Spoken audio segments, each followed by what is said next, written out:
क्या कभी आपने किसी करीबी से बात करते हुए अपने सीने में एक गांठ सी महसूस की है, जैसे कोई अनकही बात है लेकिन जो माहौल पर भारी है? कभी कभी एक मुस्कान उससे कहीं अधिक छिपा सकती है जो वह दिखाती है, और एक मासूम सी नजर में भी उस परिपूर्णता के पीछे गुप्त नाराजगी छिपी हो सकती है। हमेशा दूरी ही दर्द नहीं देती, बल्कि उस गर्मजोशी भरे माहौल के पीछे छुपा झूठ भी तकलीफ देता है। बौद्ध मनोविज्ञान के दृष्टिकोण से लोगों की वह भावनाएं जो वे अपने अंदर रखते और व्यक्त करते हैं, शब्दों से कहीं अधिक सच दिखाती हैं। जब कोई आपके प्रति ईर्ष्या, गुस्सा या निराशा महसूस करता है, भले ही वह इसे छुपाने की कोशिश करे, उसकी ऊर्जा उसे प्रकट कर देती है। यह उसकी मुद्राओं में, उन असहज खामोशियों में और उस बोलचाल में झलकता है जो भले ही निर्दोष लगे, चोट पहुंचाता है। यह वीडियो आपको डराने या संदिग्ध बनाने के लिए नहीं है, बल्कि आपकी अंतःप्रज्ञा को पहचानने में मदद करने के लिए है, जो अक्सर अनसुनी रह जाती है। आप सोचते हैं कि शायद आप ज्यादा संवेदनशील हैं या अतिशयोक्ति कर रहे हैं, जबकि वास्तव में आपका शरीर आपको सचेत करने की कोशिश कर रहा है। बौद्ध बुद्धिमत्ता के अनुसार कुछ भी संयोग नहीं होता। जो अस्वस्थता कुछ लोगों के पास महसूस होती है, वह गहराई से जुड़ी एक चेतावनी है जिसे नजरअंदाज नहीं करना चाहिए। अक्सर निर्दोष दिखने वाले मजाकों या लंबे मौन के पीछे गहरी भावनाएं छुपी होती हैं। कड़वाहट, जलन या अधूरी घाव, भले ही वे जुबानी ना हो, आपकी आत्मा उन्हें महसूस करती है। इसलिए आज हम आपको 8 स्पष्ट संकेत दिखाएंगे जो बताते हैं कि कोई करीबी व्यक्ति आपके प्रति नकारात्मक भावनाएं रख सकता है। यह खुला घृणा नहीं, बल्कि छुपे हुए भाव हैं, जैसे प्रेम के आड़ में, प्रतिस्पर्धा या कोमलता के पीछे छुपी ईर्ष्या। इन व्यवहारों की पहचान सीखना न केवल आपकी ऊर्जा की रक्षा करेगा, बल्कि उन भावनाओं के लिए खुद को दोष देने से भी आपको मुक्त करेगा जिन्हें आप लंबे समय से महसूस कर रहे हैं। गहरी सांस लें, क्योंकि शायद इस वीडियो को देखकर आप समझ पाएंगे कि जो कुछ आप महसूस करते हैं वह आपकी गलती नहीं, बल्कि थके हुए रिश्तों की वजह से है जो प्रेम के बहाने छिपे होते हैं। अगर यह संदेश आपके दिल को छू रहा है, तो मैं आपको इस चैनल को सब्सक्राइब करने, नोटिफिकेशन बेल को सक्रिय करने और इस वीडियो को लाइक करने के लिए आमंत्रित करता हूं। इस तरह आप उन लोगों की मदद करेंगे जो झूठे स्नेह के घेरे में हैं और अपनी आंखें खोल सकते हैं। और अगर आप चाहें तो मुझे बताएं कि आप यह कहां से देख रहे हैं। यह हमें दूरियों के बावजूद जुड़ा हुआ महसूस कराएगा। इस जागरूकता और ऊर्जा सुरक्षा के सफर में आपको वह टिप्पणी याद होगी जो एक मुस्कान के साथ आई हो, लेकिन जिसके बाद एक कड़वी अनुभूति रह गई हो। शायद आपके शरीर पर ताना, आपके पुराने गलती पर मजाक या व्यंग्यात्मक टिप्पणी जो मजाक के नाम पर छिपी हो। यह तो बस मजाक है, आराम करो, वे कहते हैं, पर आपको पता है कि इसमें कोई मजाक नहीं। बहुत से लोग जो आपके प्रति नकारात्मक भाव रखते हैं, वे इसे सीधे नहीं जताते, बल्कि सामाजिक रूप से स्वीकार्य तरीकों से चोट पहुंचाते हैं। वे व्यंग्य, कटाक्ष, अपमानजनक उपनाम या बार बार होने वाले मजाक के रूप में आलोचना करते हैं। सबसे क्रूर बात यह है कि बाहर से देखने वालों को यह सब सामान्य लगता है, जैसे दोस्त मस्ती कर रहे हों, लेकिन आप महसूस करते हैं कि कुछ ठीक नहीं है। और जब आप खुद का बचाव करते हैं तो आपको बहुत संवेदनशील होने या खुद पर हंसना न जानने का दोषी ठहराया जाता है। इस तरह की भावनात्मक चालाकी सबसे चुपचाप दिखावे में घृणा प्रकट करती है। बौद्ध धर्म के सिद्धांत हमें याद दिलाते हैं कि शब्द किसी भी व्यक्ति की आंतरिक स्थिति से उत्पन्न होते हैं। यदि कोई लगातार चोट पहुंचाने वाली बातें कहता है, चाहे वह मुस्कुराते हुए क्यों न कहे, तो वह केवल हल्कापन नहीं, बल्कि एक विषाक्त ऊर्जा भेज रहा होता है जो आपकी ऊर्जा, आत्मसम्मान और उन संबंधों को प्रभावित करता है जो आपकी कदर करते हैं। जो लोग ऐसा करते हैं वे आमतौर पर खुलकर आपसे नफरत नहीं करते, इसके लिए साहस चाहिए होता है। छुपा हुआ शत्रुता छाया में छिपा होता है, धीरे धीरे आपको कमजोर करने के लिए, ताकि आप खुद पर शक करने लगे। अपनी ही भावनाओं का सामना करने के बजाय वे इन्हें आप पर थोपते हैं, भरोसे के बहाने। ये स्वीकार करने के लिए बड़ी स्पष्टता चाहिए कि कोई रिश्ता अब स्वस्थ नहीं रहा। हर साझा हंसी सच्ची नहीं होती। कई बार हंसी एक मुखौटा होती है, और अगर आप किसी व्यक्ति से मिलने के बाद हमेशा अधिक थका हुआ, असुरक्षित या नकारात्मक सोच में पड़ जाते हैं, तो यह रुककर ध्यान देने का समय है। आपका शरीर और आपकी अंतर्ज्ञान झूठ नहीं बोलते। यह सोचना आसान होता है कि आप अतिशय उक्तिपूर्ण हैं, खासकर जब चोट पहुंचाने वाला कोई पुराना दोस्त, भाई या साथी हो। लेकिन साझा इतिहास आपको चुपचाप अपमान सहने के लिए मजबूर नहीं करता। कोई भी ऐसा नहीं सहना चाहिए जो सिर्फ पुराने संबंधों के नाम पर आपको चोट पहुंचाए। सच्चा प्यार कभी चोट नहीं पहुंचाता। एक सच्ची दोस्ती अपमानजनक मजाकों पर आधारित नहीं होती। इसे समझना आपका पहला कदम है, खुद की देखभाल करने और ऐसे रिश्तों से घिरने का जो वास्तव में आपके कल्याण को पोषण दें। सावधान रहें, हर चमकती चीज असली नहीं होती। कई बार घृणा जोर जोर से चिल्लाने या टकराव में नहीं, बल्कि हंसी, मजाक और मासूम दिखने वाले इशारों में छिपी होती है। क्या आपने कभी कोई अच्छी खबर साझा की है?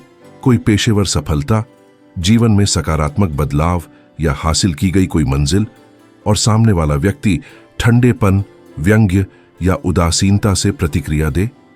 शायद उन्होंने उत्साह के बिना अच्छा किया तुमने कहा हो, या कोई मजाक जो समर्थन से ज्यादा ताना लग रहा हो। यह विनम्रता या अस्वार्थता की कमी की बात नहीं है। कभी कभी जब आप आगे बढ़ते हैं तो आप दूसरों के अंदर छिपी असुरक्षा को जगा देते हैं जिनका वे सामना नहीं करना चाहते। जो लोग अंदर से नाराज, निराश या ईर्ष्यालु हैं, वे दूसरों की खुशी का सच्चे दिल से जश्न मनाने में असमर्थ होते हैं। आपकी उपलब्धियां अनजाने में उनके सामने एक आईना बन जाती हैं जो उन्हें उनकी अधूरी इच्छाओं की याद दिलाती है, और वे इस असुविधा का सामना करने के बजाय आपके विकास को कमतर समझने लगते हैं। लेकिन ऐसा नहीं है। स्वस्थ रिश्ते पारस्परिकता, सम्मान और सच्चे स्नेह पर आधारित होते हैं। जब आप किसी को वास्तव में प्रेरित करते हैं तो वह व्यक्ति आपके साथ बढ़ना चाहता है, आपकी जगह लेना नहीं चाहता। वह आपकी कद्र करता है, आपको जगह देता है, आपको शामिल होने का न्योता देता है। अगर इसके विपरीत कोई आपकी पूरी पहचान लेकर भी आपको कोई स्थान नहीं देता, आपका नाम तक नहीं लेता, तो संभावना है कि वह व्यक्ति आपसे खुलकर नफरत तो नहीं करता, लेकिन आपकी चमक सहन नहीं कर पाता। क्या आपने कभी अपनी जिंदगी से कोई महत्वपूर्ण बात साझा करने की कोशिश की है? कोई अच्छी खबर, कोई उपलब्धि या कोई चिंता, और कुछ ही सेकंड में बातचीत पूरी तरह उस दूसरे व्यक्ति की तरफ मुड़ जाती है। आप किसी बात को लेकर उत्साहित होकर बोलना शुरू करते हैं और वे बीच में ही बोल पड़ते हैं। यह मुझे याद दिलाता है जब आप कोई मुश्किल बताते हैं तो वे तुरंत अपनी कहानी लेकर आते हैं जो ज्यादा प्रभावशाली या ज्यादा नाटकीय होती है। ध्यान केंद्रित करने की यह प्रवृत्ति साफ संकेत है कि उस व्यक्ति के अंदर छिपी भावनाएं हैं, जैसे प्रतिस्पर्धा या ईर्ष्या, जो दिखावे में रुचि लगती है। यह केवल ध्यान न देने की बात नहीं है, बल्कि यह एक पैटर्न है। कुछ लोग यह बर्दाश्त नहीं कर पाते कि आप एक पल के लिए भी केंद्र में रहें। आपका उत्साह, आपकी आवाज, आपकी कमजोरियां उन्हें असहज करती हैं। बौद्ध धर्म सिखाता है कि जब अहंकार बाहरी स्वीकृति का जुनूनी हो जाता है तो वह दूसरों को मिलने वाले ध्यान से खतरा महसूस करता है। वे सुनने के बजाय नियंत्रण वापस पाने की जल्दी में रहते हैं। वे कहानियां कहते हैं जैसे बहुत दिलचस्प या मैं समझता हूं कि तुम कैसा महसूस कर रहे हो, लेकिन जल्द ही बातचीत पूरी तरह अपने ऊपर ले लेते हैं। जो एक जुड़ाव लगता था वह ध्यान पाने के लिए एक छुपी हुई लड़ाई बन जाता है। सबसे निराशाजनक बात यह है कि आप अदृश्य महसूस करने लगते हैं, जैसे आपकी खुशियां, डर या सफलताएं कोई मायने नहीं रखती। वह खालीपन, न सुने जाने और न सराहे जाने का एहसास यह प्रमाण है कि आप एक असमान भावनात्मक आदान प्रदान में हैं। और सबसे धोखेबाजी भरी बात यह है कि यह व्यवहार उत्साह जैसा लग सकता है। वे ऊर्जावान लगते हैं, ध्यान देते हैं, आपकी बातों से मिलती जुलती बातें कहते हैं, लेकिन अगर आप ध्यान से देखें तो आपको पता चलेगा कि बातचीत में आपके लिए कोई जगह नहीं है। आपकी आवाज खो जाती है, आपके विचार दब जाते हैं, आपकी मौजूदगी नजरअंदाज की जाती है। वे जुड़ाव नहीं बनाते, वे चमकने की कोशिश करते हैं। यह अहंकार आपकी रोशनी को बुझाने की कोशिश करता है ताकि उनकी अपनी रोशनी बनी रहे। बौद्ध दृष्टिकोण से सच्चा जुड़ाव दयालु सुनवाई और सच्चे सम्मिलन से पैदा होता है। जब कोई दिल से सुनता है तो आप महसूस करते हैं आपकी बातें मायने रखती हैं, आपकी भावनाएं महत्वपूर्ण हैं। लेकिन जब वे सिर्फ आपकी बातों को खुद के बारे में बात करने के लिए इस्तेमाल करते हैं तो वे दिखा रहे होते हैं कि वे ईमानदारी से आपका साथ नहीं दे सकते। जो निकटता लगती है वह असल में असुरक्षा का बहाना है। कुछ लोगों से बातचीत के बाद आप देख सकते हैं कि आपकी ऊर्जा बिना वजह गिर जाती है। आप थकान, कमतर महसूस करना या भ्रम की स्थिति में चले जाते हैं। क्या मैंने ज्यादा बोल दिया? क्या मेरी कहानी रोचक नहीं थी? ये संदेह आपसे नहीं आते, बल्कि उस व्यक्ति के अहंकार से आते हैं जो हमेशा ध्यान को अपनी ओर मोड़ता है। जो आपकी चमक सहन नहीं कर सकते, वे ध्यान भटकाने की कोशिश करते हैं, क्योंकि आपकी रोशनी उनकी अंदरूनी असुरक्षा से टकराती है। अपनी भावनात्मक भलाई की रक्षा करना इस पैटर्न को पहचानने से शुरू होता है। संघर्ष में पड़ने या टकराव को जबरदस्ती झेलने की जरूरत नहीं है, बस आप अपने अंदर की दुनिया साझा करने में अधिक सावधानी बरतें। अपने विचार, उपलब्धियां और कमजोरियां केवल उन लोगों के साथ साझा करें जो सच में सुनते हैं, जो आपको असली जगह देते हैं। असली रिश्ते प्रतिस्पर्धा पर नहीं, पारस्परिकता पर आधारित होते हैं। अगर कोई लगातार आपकी रोशनी को छांव में बदलता है तो आपको अपने जीवन में उसकी जगह पर फिर से विचार करना चाहिए। कभी कभी सबसे सूक्ष्म संकेत सबसे अधिक हानिकारक होते हैं। क्या आपको कभी ऐसा लगा है कि कोई भली भांति सलाह दे रहा हो, लेकिन उसे सुनते ही आपके पेट में गांठ पड़ जाए या आप खुद पर संदेह करने लगे? मैं बस तुम्हारे भले के लिए कह रहा हूं, या अगर मैं तुम्हारी जगह होता तो मैं ऐसा करता। जैसे टिप्पणियां असल में फिक्र भरी लगती हैं, लेकिन उनके पीछे छुपी हुई मंशा होती है। यह आपकी करियर, व्यक्तिगत फैसले या रोजमर्रा की आदतों पर हो सकता है। ये आलोचनाएं चिंता के आवरण में छुपी होती है, जो शायद ईर्ष्या या रंजिश से उपजी होती हैं।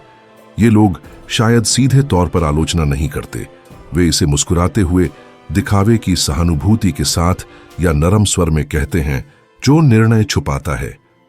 क्या तुम इतना जोखिम लेने के बारे में सोचती हो, या क्या तुम पक्की हो कि वह व्यक्ति तुम्हारे लिए सही है? ये सवाल मासूम लगते हैं, लेकिन इनके पीछे भावनात्मक दबाव होता है। ये सवाल शक पैदा करने के लिए बनाए गए हैं, ताकि आप अपने फैसलों, रास्ते और अपनी कीमत पर सवाल करें। बौद्ध मनोविज्ञान के अनुसार इस तरह की छुपी आलोचना एक दिल की झलक है जो तुलना और निर्णय के जाल में फंसा हुआ है। जब कोई अपने जीवन से संतुष्ट नहीं होता तो वह आपकी सच्चाई, हिम्मत और विकास से गहरा असहज होता है। आपका प्रगति करता देख वह उन चीजों को याद करता है जिनका उसने सामना नहीं किया।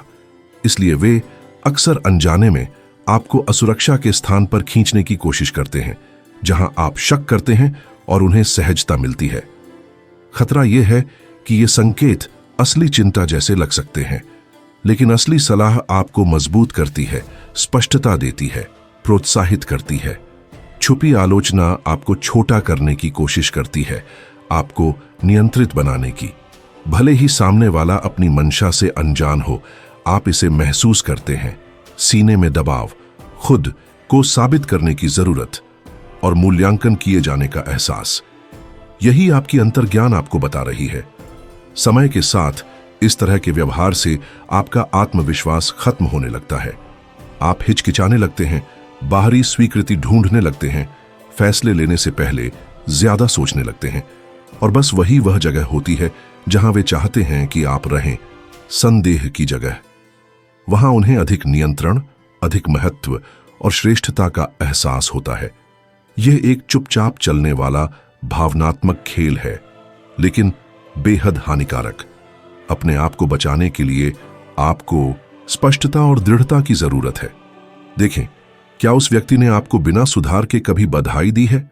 क्या उसने कभी आपके फैसलों का जश्न मनाया है, बिना उन्हें बेहतर बनाने की कोशिश किए?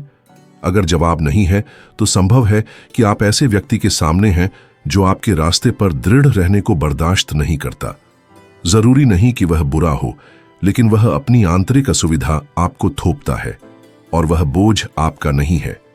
बौद्ध बुद्धिमत्ता हमें याद दिलाती है कि हमें सबसे पहले अपनी आवाज सुननी चाहिए, दूसरों की नहीं।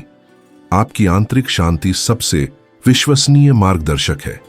अगर कोई लगातार आपको संदेह में डालता है, भले ही वह सलाह के बहाने करता हो, तो शायद यह वक्त है कि आप उसकी जिंदगी में सीमाएं तय करें। ऐसे लोगों के बीच रहे जो आपको बिना डर, बिना दोष, बिना भ्रम के खुद बनने के लिए प्रोत्साहित करते हैं। लेकिन ऐसा नहीं है। स्वस्थ रिश्ते पारस्परिकता, सम्मान और सच्चे स्नेह पर आधारित होते हैं। जब आप किसी को वास्तव में प्रेरित करते हैं तो वह व्यक्ति आपके साथ बढ़ना चाहता है, आपकी जगह लेना नहीं चाहता। वह आपकी कद्र करता है, आपको जगह देता है, आपको शामिल होने का न्योता देता है।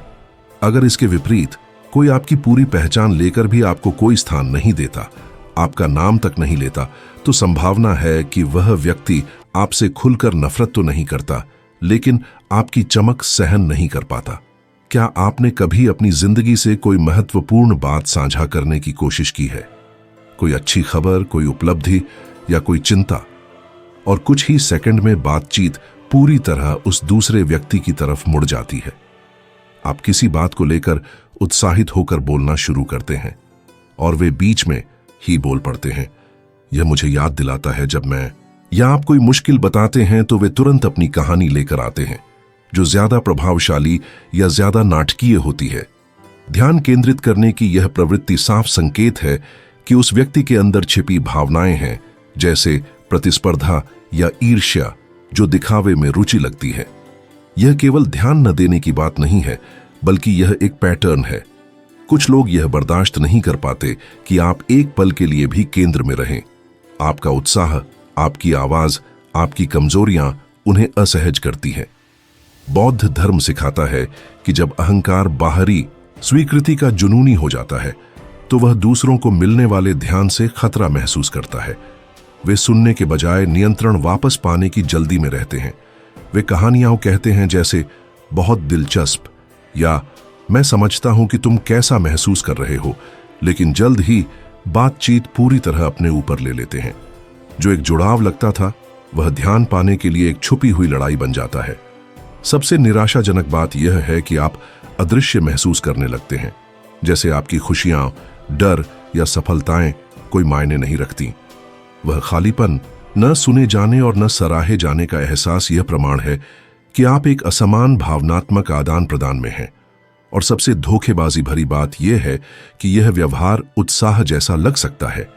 वे ऊर्जावान लगते हैं, ध्यान देते हैं, आपकी बातों से मिलती जुलती बातें कहते हैं, लेकिन अगर आप ध्यान से देखें तो आपको पता चलेगा कि बातचीत में आपके लिए कोई जगह नहीं है। आपकी आवाज खो जाती है, आपके विचार दब जाते हैं, आपकी मौजूदगी नजरअंदाज की जाती है। वे जुड़ाव नहीं बनाते, वे चमकने की कोशिश करते हैं। यह अहंकार आपकी रोशनी को बुझाने की कोशिश करता है ताकि उनकी अपनी रोशनी बनी रहे। बौद्ध दृष्टिकोण से सच्चा जुड़ाव दयालु सुनवाई और सच्चे सम्मिलन से पैदा होता है। जब कोई दिल से सुनता है तो आप महसूस करते हैं आपकी बातें मायने रखती हैं, आपकी भावनाएं महत्वपूर्ण हैं। लेकिन जब वे सिर्फ आपकी बातों को खुद के बारे में बात करने के लिए इस्तेमाल करते हैं, तो वे दिखा रहे होते हैं कि वे ईमानदारी से आपका साथ नहीं दे सकते। जो निकटता लगती है वह असल में असुरक्षा का बहाना है। कुछ लोगों से बातचीत के बाद आप देख सकते हैं कि आपकी ऊर्जा बिना वजह गिर जाती है। आप थकान, कमतर महसूस करना या भ्रम की स्थिति में चले जाते हैं। क्या मैंने ज्यादा बोल दिया? क्या मेरी कहानी रोचक नहीं थी? ये संदेह आपसे नहीं आते, बल्कि उस व्यक्ति के अहंकार से आते हैं जो हमेशा ध्यान को अपनी ओर मोड़ता है। जो आपकी चमक सहन नहीं कर सकते, वे ध्यान भटकाने की कोशिश करते हैं, क्योंकि आपकी रोशनी उनकी अंदरूनी असुरक्षा से टकराती है। अपनी भावनात्मक भलाई की रक्षा करना इस पैटर्न को पहचानने से शुरू होता है। संघर्ष में पड़ने या टकराव को जबरदस्ती झेलने की जरूरत नहीं है, बस आप अपने अंदर की दुनिया साझा करने में अधिक सावधानी बरतें।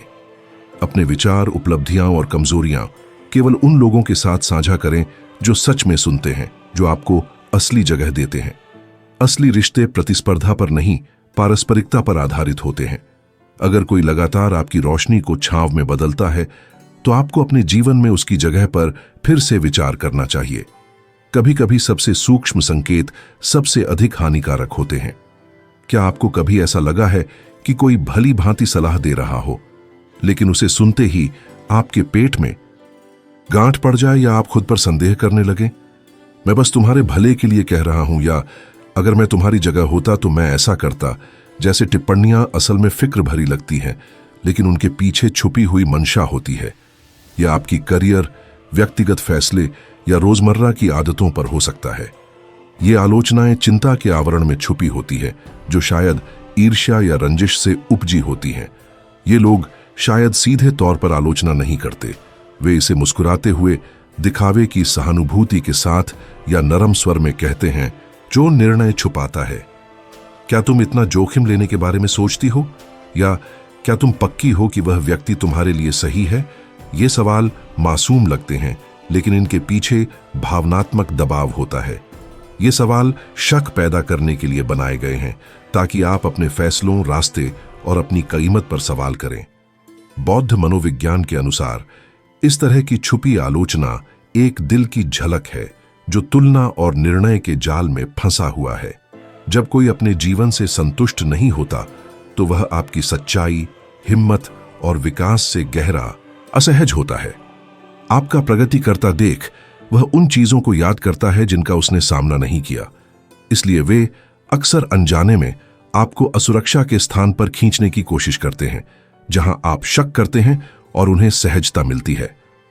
खतरा यह है कि ये संकेत असली चिंता जैसे लग सकते हैं, लेकिन असली सलाह आपको मजबूत करती है, स्पष्टता देती है, प्रोत्साहित करती है। छुपी आलोचना आपको छोटा करने की कोशिश करती है, आपको नियंत्रित बनाने की। भले ही सामने वाला अपनी मंशा से अनजान हो, आप इसे महसूस करते हैं। सीने में दबाव, खुद को साबित करने की जरूरत और मूल्यांकन किए जाने का एहसास।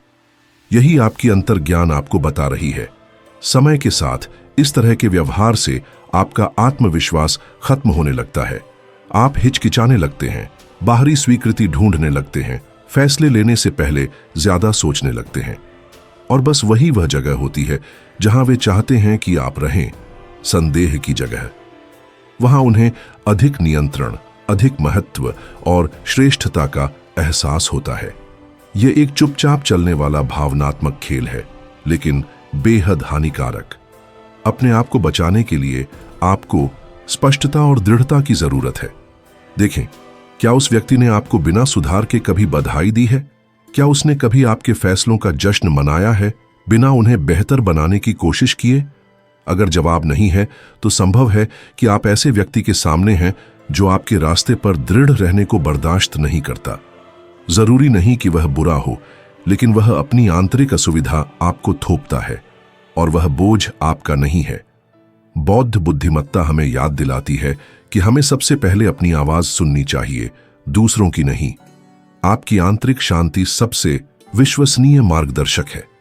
अगर कोई लगातार आपको संदेह में डालता है, भले ही वह सलाह के बहाने करता हो, तो शायद यह वक्त है कि आप उसकी जिंदगी में सीमाएं तय करें। ऐसे लोगों के बीच रहे जो आपको बिना डर, बिना दोष, बिना भ्रम के खुद बनने के लिए प्रोत्साहित करते हैं। एक और ताकतवर संकेत जो एक अस्वस्थ भावनात्मक परिस्थिति को दर्शाता है, तब दिखाई देता है जब आप कोई सीमा निर्धारित करने की कोशिश करते हैं।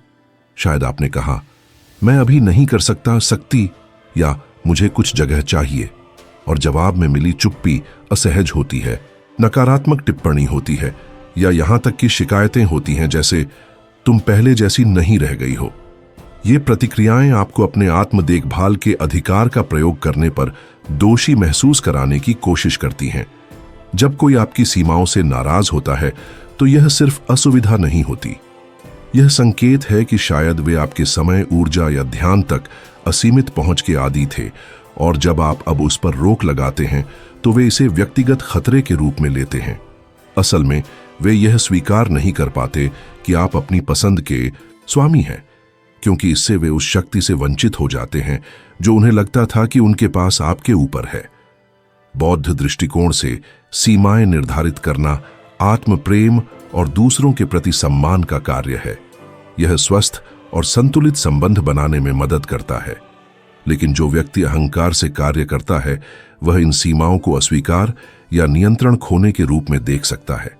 यदि उस व्यक्ति के मन में कटुता, प्रतिस्पर्धा या ईर्ष्या है, तो आपकी स्वतंत्रता उनके लिए एक असहज दर्पण बन जाती है, जो उन्हें अपनी कमी का सामना करने के लिए मजबूर करती है। इस प्रकार की प्रतिक्रिया आपको एक भावनात्मक जाल में फंसा देती है। आप दयालु बने रहना चाहते हैं, सद्भाव बनाए रखना चाहते हैं, इसलिए आप झुक जाते हैं, जबकि भीतर से आपको ऐसा लगता है कि आप अपने आप से विश्वासघात कर रहे हैं। जब भी आप नकारात्मक प्रतिक्रिया से बचने के लिए अपनी सीमाओं को त्याग देते हैं, तो आप अपनी आंतरिक शांति का एक हिस्सा खो देते हैं। और भले ही वे इसे न कहें, जो लोग आपको भावनात्मक रूप से नियंत्रित करते हैं, वे इस असंतुलन से लाभ उठाते हैं। वे आपको उस स्थिति में बनाए रखते हैं जहां वे अपने आप को श्रेष्ठ या सुरक्षित महसूस करते हैं। कुछ लोग जब आप अपनी सीमाएं निर्धारित करते हैं, तो चुप्पी से, ठंडी नजर से या यहां तक कि आंसुओं से प्रतिक्रिया देते हैं। यह असामान्य नहीं है कि वे कहें, मैं तो बस तुम्हारी मदद करना चाहता था, या मैं तुम्हें याद करता हूं, ताकि आपको दोष के चक्र में फंसा सके।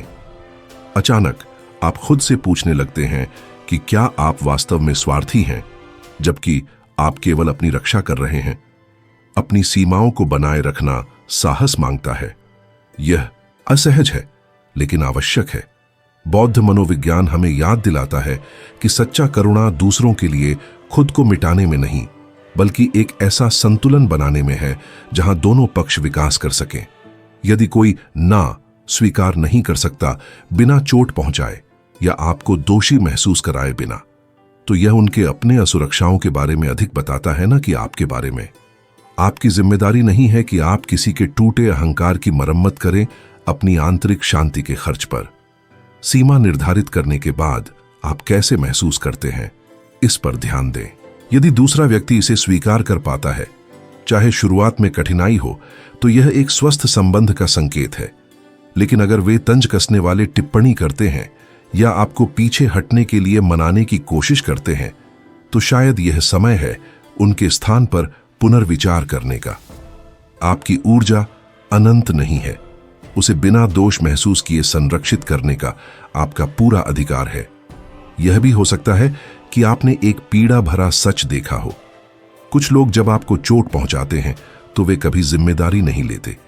शायद उन्होंने कुछ कहा जो आपको चोट पहुंचाता है, या जब आपको उनकी जरूरत थी तब वे आपकी अनदेखी करते हैं, या वे असम्मानजनक व्यवहार करते हैं। लेकिन जब आप इसका सामना करते हैं, तो उनका जवाब हमेशा बचावात्मक होता है। मुझे खेद है अगर तुमने ऐसा महसूस किया, या यह मेरी मंशा नहीं थी। यह असली माफी नहीं है, बल्कि दोष लेने से बचने का एक तरीका है जिससे आपको असुविधा होती है। सच्ची माफी में विनम्रता, स्वीकारोक्ति और सुधार की इच्छा होती है। लेकिन जिनके मन में ईर्ष्या या कटुता जैसी भावनाएं छुपी होती हैं, वे आमतौर पर इसे देने में असमर्थ होते हैं। अपनी गलती स्वीकारना उनके लिए असहनीय होता है, क्योंकि यह उनकी छवि या नियंत्रण को प्रभावित करता है। जिम्मेदारी लेने के बजाय वे स्थिति को पलट देते हैं और आपको अति संवेदनशील या अधिक प्रतिक्रिया देने वाला दिखाने की कोशिश करते हैं। बौद्ध दृष्टि से माफी न मांग पाने की यह अक्षमता करुणा से कटाव और गहरे अहंकार के आसक्ति को दर्शाती है। जो व्यक्ति अपने अहं को अपने द्वारा किए गए दर्द से ऊपर रखता है, वह अपनी छवि बचाने को प्राथमिकता देता है, बजाय असली घाव ठीक करने के। यह व्यवहार विशेष रूप से उन लोगों में आम है जो दिखावे में स्नेहपूर्ण होते हैं, लेकिन अंदर से प्रतिस्पर्धा या ईर्ष्या महसूस करते हैं। हो सकता है वे किसी स्तर पर आपकी परवाह करते हों, लेकिन उनकी भावनात्मक दुनिया उन्हें ईमानदारी से कार्य करने या आपको वह सम्मान देने से रोकती है जिसके आप पात्र हैं। इस परिस्थिति का सबसे विनाशकारी पहलू यह है कि यह आपको स्वयं पर शक करने लगाता है। आप सोचने लगते हैं, क्या मैं बढ़ा चढ़ाकर देख रहा हूं? क्या मैं अनुचित हूं? यह संदेह वह चीज है जो वे जानबूझकर या अनजाने में चाहते हैं, क्योंकि जब आप खुद को दोष देते हैं तो वे अपनी गलतियों का सामना करने से बच जाते हैं। यह एक चुपचाप लेकिन बेहद प्रभावी भावनात्मक नियंत्रण का तरीका है। समय के साथ असली माफी की कमी विश्वास को कमजोर कर देती है। आप खुद को कमतर समझने लगते हैं, मानो आपकी भावनाओं की कोई कीमत नहीं। इससे भी बुरी बात यह है कि आप उस व्यवहार को सामान्य मानने लगते हैं। जब आपको सम्मान और पारस्परिकता मिलनी चाहिए तो आप भावनात्मक टुकड़ों को स्वीकार करते हैं। लेकिन बौद्ध बुद्धिमत्ता सिखाती है कि हर असली रिश्ता सच्चाई और साझा जिम्मेदारी पर आधारित होता है। यदि यह मौजूद नहीं है तो जो है वह जुड़ाव नहीं, बल्कि एक दिखावा है जो अनसुलझे घाव छुपाता है। अपने आप को बचाने के लिए यह जानना जरूरी है कि माफी कब नकली है। सच्ची माफी बदलाव, सहानुभूति और फिर से चोट न पहुंचाने की वास्तविक इच्छा के साथ आती है। यदि इसके बजाय आपको केवल खाली शब्द मिलते हैं या उससे भी बदतर आपको चोटिल होने पर दोषी महसूस कराया जाता है, तो आप ऐसे व्यक्ति से निपट रहे हैं जो आपको वह व्यवहार देने के लिए तैयार नहीं है जिसके आप हकदार हैं। इस व्यवहार के पीछे असुरक्षा, ईर्ष्या या अनसुलझी भावनाएं हो सकती हैं। आप उन लोगों से घिरे रहने के योग्य हैं जो आपकी भावनाओं को स्वीकार करते हैं, जो आपकी गलतियों को उसी उदारता से स्वीकार करते हैं जैसी आप दूसरों की गलतियों को करते हैं। कभी भी कम में संतुष्ट ना हो। यदि कोई दिल से माफी नहीं मांग सकता तो शायद वह आपके जीवन में इतना करीबी स्थान पाने का हकदार नहीं है। आपकी शांति किसी भी ऐसे संबंध से अधिक मूल्यवान है जो आपको अदृश्य महसूस कराए। और अंत में मैं कुछ ऐसा बताना चाहता हूं जो शायद आप अभी महसूस कर रहे हों। यह जानना कि कोई जिसे आप प्यार करते हैं, एक दोस्त, परिवार का सदस्य या साथी, आपके लिए वैसा महसूस नहीं करता, सबसे चुपचाप पीड़ादायक अनुभवों में से एक हो सकता है। यह जानने जैसा है कि वह रिश्ता जिसे आप गहरा समझते थे वास्तव में नाजुक था, या शायद वह कभी वैसा नहीं था जैसा आपने सोचा था। इस तरह का दर्द न केवल रिश्ते पर सवाल उठाता है बल्कि आपकी आत्मसम्मान को भी हिला देता है। लेकिन इसे महसूस करना कमजोरी नहीं है, बल्कि इसके विपरीत है। यह आपकी संवेदनशीलता और प्रेम करने की क्षमता की परीक्षा है। और सबसे महत्वपूर्ण बात, आप अकेले नहीं हैं। बौद्ध मनोविज्ञान सिखाता है कि हमारे अधिकांश दुख लगाव से उत्पन्न होते हैं, यानी दूसरों से उम्मीद करना कि वे वैसा जवाब दें जैसा हम चाहते हैं। अगर कोई आपकी भावनाओं का वैसा जवाब नहीं देता जैसा आपने उम्मीद की थी, तो इसका मतलब यह नहीं कि आपकी कीमत कम हो गई है। वास्तव में महसूस करने, देने और जुड़ने की आपकी क्षमता एक विशाल ताकत है। समस्या आप में नहीं, बल्कि दूसरे व्यक्ति की इस बात को स्वीकार न करने की असमर्थता में है कि आप क्या देते हैं। कभी कभी उनके अंदर के अवरोध, जैसे कि क्रोध, ईर्ष्या, असुरक्षा, उन्हें आपको साफ तौर पर देखने से रोकते हैं। और आपको उस दीवार को गिराने की जरूरत नहीं है। अपनी ऊर्जा का ध्यान रखना आत्म प्रेम का एक कार्य है। इसका मतलब गुस्से में रिश्ते तोड़ना नहीं, बल्कि यह स्वीकार करना है कि कुछ लोग आपके साथ तालमेल बिठाने के लिए तैयार नहीं हैं, और यह ठीक है। असल बात यह है कि अपनी रोशनी को उन्हीं लोगों की ओर मोड़ना सीखें जो सचमुच उसकी कदर करते हैं, जो आपको देखते हैं और बिना किसी शर्त के आपके अस्तित्व का जश्न मनाते हैं। आपकी ऊर्जा एक कीमती लौ की तरह है। इसे चमकने के लिए किसी को बुझाने की जरूरत नहीं, लेकिन जो आपकी कदर नहीं करते उनके सामने यह बुझ भी नहीं चाहिए। यह स्वाभाविक है कि जब आप पाते हैं कि कोई करीब का व्यक्ति आपके प्रति वैसा महसूस नहीं करता जैसा आप चाहते हैं, तो आपको दुख या गुस्सा हो। अपने इस एहसास को महसूस करने दें। प्यार करने, भरोसा करने या अपनी पूरी लगन देने के लिए खुद को दोष न दें, खासकर तब जब सामने वाला उसकी कदर न कर सके। याद रखें, मुश्किल पल भी बढ़ने के मौके होते हैं। हर अनुभव आपको स्पष्ट रूप से दिखाता है कि आपको कहां होना चाहिए और किसके साथ। कभी कभी असंतुलित रिश्ते आपके जीवन में संयोग से नहीं आते, बल्कि एक बड़े शिक्षक के रूप में छिपे होते हैं। वे आपको अपनी आंतरिक आवाज सुनना सिखाते हैं, यह याद दिलाते हैं कि आपकी क्या कीमत है, और यह समझने में मदद करते हैं कि कौन आपके करीब रहने का हकदार है। एक अच्छा अभ्यास है कि आप देखें कि कुछ लोगों के साथ समय बिताने के बाद आप कैसा महसूस करते हैं। क्या आप हल्का महसूस करते हैं या बोझिल? आपकी ऊर्जा नवीनीकृत होती है या खत्म हो जाती है? आपका शरीर और आत्मा सब कुछ जानती है, बस आपको उनके संकेतों को सुनना सीखना है। जब आप बार बार अपनी निर्णयों का बचाव करते हुए खुद को कम आंकते हैं या एक रिश्ता बनाए रखने के लिए अधिक मेहनत करते हैं, तो यह रुकने का समय हो सकता है। यह दुनिया से दूर हटने की बात नहीं है, बल्कि इतना आत्म प्रेम होना चाहिए कि आप उस प्यार की तलाश न करें जो असली न हो। किसी दूसरे का दिल बदलना आपके बस की बात नहीं, लेकिन आप अपने दिल की रक्षा कर सकते हैं। इसका मतलब है सीमाएं तय करना, सम्मान के साथ लेकिन दृढ़ता से। इसका मतलब है अपना दिल केवल उन्हीं के लिए खोलना जो सचमुच आपकी कदर करते हैं, जो आपके सपनों का जश्न मनाते हैं, आपकी कमजोरियों का सम्मान करते हैं और आपकी प्रगति से खुश होते हैं। और सबसे महत्वपूर्ण बात यह समझना है कि आप ऐसे रिश्ते के हकदार हैं जो आपको पोषण दें, प्रेरित करें और आपको जैसे हैं वैसे ही प्यार और स्वीकार करें। कम में समझौता न करें। आपकी ऊर्जा कीमती और पवित्र है और इसे केवल उन्हीं के साथ साझा करना चाहिए जो इसकी कदर करते हैं। एक बहुत जरूरी बात याद रखें, दूसरों का आपके साथ व्यवहार आपके मूल्य को निर्धारित नहीं करता। यदि कोई आपकी दी हुई चीजों को स्वीकार नहीं कर पाता तो वह उनकी कमी है, आपकी गलती नहीं। इसलिए अपने आप को सच्चा और चमकदार बनाए रखें, क्योंकि दुनिया को उस रोशनी की जरूरत है जो केवल आप ही दे सकते हैं। समय के साथ सही लोग आपके जीवन में आएंगे जो ईमानदारी, सम्मान और बिना शर्त प्यार के साथ आपका समर्थन करेंगे। अपनी ऊर्जा का ध्यान रखें, क्योंकि यही आपकी असली पहचान से गहरा जुड़ाव है। हो सकता है इस वीडियो को देखते हुए आपने कुछ ऐसी परिस्थितियों या लोगों को याद किया हो जिन्होंने आपको असहज महसूस कराया हो। अगर ऐसा है तो मैं आपको यह बताना चाहता हूं, आप बढ़ा चढ़ाकर नहीं देख रहे हैं और आप बिल्कुल अकेले नहीं हैं। वह असहजता आपकी अंतर्ज्ञान आपको मार्गदर्शन कर रही है। यह दिखा रही है कि अब अपने आप की रक्षा करने और ध्यान से चुनने का समय है कि किनके साथ आप अपनी जिंदगी साझा करते हैं।